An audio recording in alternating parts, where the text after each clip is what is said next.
Siemens 12.5 లక్షల కోట్ల రూపాయల కంపెనీ.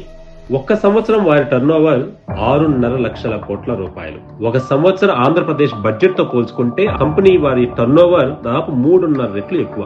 ప్రపంచంలోనే 108వ అతిపెద్ద కంపెనీ. అంత పెద్ద కంపెనీ 2014లో అన్నీ పోయి అనాథగా మిగిలిన ఆంధ్ర వైపు చూడాల్సిన అవసరం కూడా లేదు.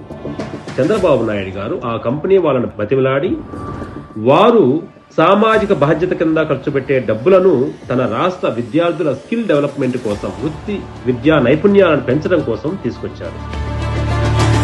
ఆ స్కిల్ డెవలప్మెంట్ సెంటర్లలో మనిషి ఎత్తుండే మెషిన్లు, పెద్ద పెద్ద రోబోట్లు, పెద్ద పెద్ద డిజైన్లు చేసే ఎక్విప్మెంట్లు, పెద్ద పెద్ద కంప్యూటర్లు, ఇలా సగటు ఇంజనీరింగ్ కాలేజీల్లో చదువుకునే పేద విద్యార్థులకు ప్రపంచ స్థాయి సదుపాయాలు కల్పించారు. అక్కడ ట్రైనింగ్ పూర్తి చేసుకున్న పిల్లలు లక్షల రూపాయల జీతం సంపాదిస్తున్నారు. దాదాపుగా 3,80,000 మందికి ట్రైనింగ్ ఇస్తే 85,000 పైగా విద్యార్థులు ఉద్యోగాలు సంపాదించారు. కరోనా సమయంలో బయటకు వెళ్లలేని సమయాల్లో కూడా కొన్ని వేల మంది విద్యార్థులకు ఆ సెంటర్ల నుంచే ట్రైనింగ్ ఇచ్చారు.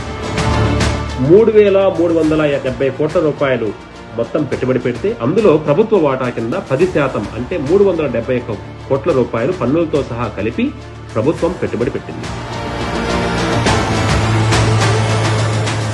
మన పిల్లల స్కిల్ డెవలప్మెంట్ కోసం వాళ్ళు అంత ఖర్చు పెడితే అలాంటి వాళ్ళను మనం రోడ్డు మీదకి లాగుతున్నాము. అటువంటి ఉన్నతమైన సంకల్పాన్ని చేసిన ఆ సంకల్పానికి సంఖ్యలు వేస్తున్నామా? ఇది వింటుంటే కన్నీరు వరదలై పారుతుంది. ఈ రోజు చేసే ఈ మూర్ఖ పని వల్ల భవిష్యత్తులో ఇక ఏ కంపెనీ అయినా మన రాష్ట్రం వైపు కన్నెత్తి చూస్తుందా? ఈ దుర్మార్గాన్ని ఇలా మౌనంగానే భరిద్దామా? తప్పును నిలదీద్దామా? మంచి వాళ్ళ మౌనం రేపటి తరానికి శాపం. ఆలోచించు ఆంధ్రుడా.